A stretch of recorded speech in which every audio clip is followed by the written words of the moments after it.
তোমাকে যেদিন বলেছিলাম তুমি আমায় কেন ছেড়ে যাচ্ছ? তুমি বলেছিলে কেউ আছে যে তোমায় আমার থেকেও বেশি ভালোবাসে।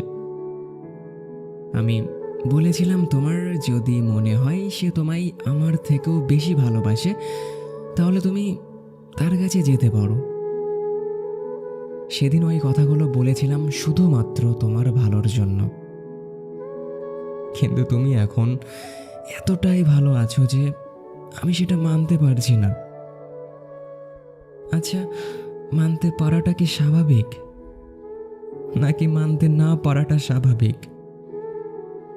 তুমি আর আমার নেই, আমি এটা মানতে পারছি না, নাকি তুমি আমাকে ছাড়াই ভালো আছো সেটা মানতে পারছি না।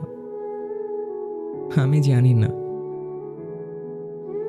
এটাই আমাদের গল্পের শেষ লিখে পাঠানো তোমার শেষ মেসেজ আমার সব কিছু এলোমেলো করে দিল।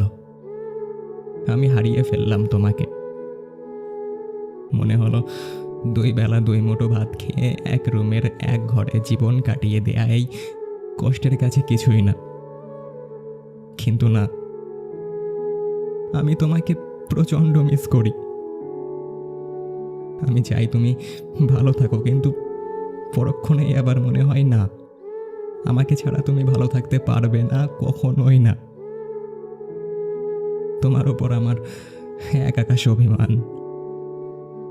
কেন যেন মনে হয় তুমি আমাকে ভুলে গেছো সেই সব দিনগুলোর কথা। তোমার কোনো কিছুতেই আমি নেই।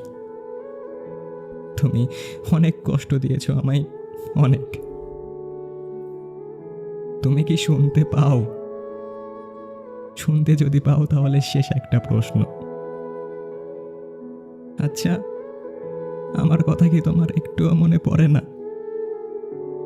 একটুও না?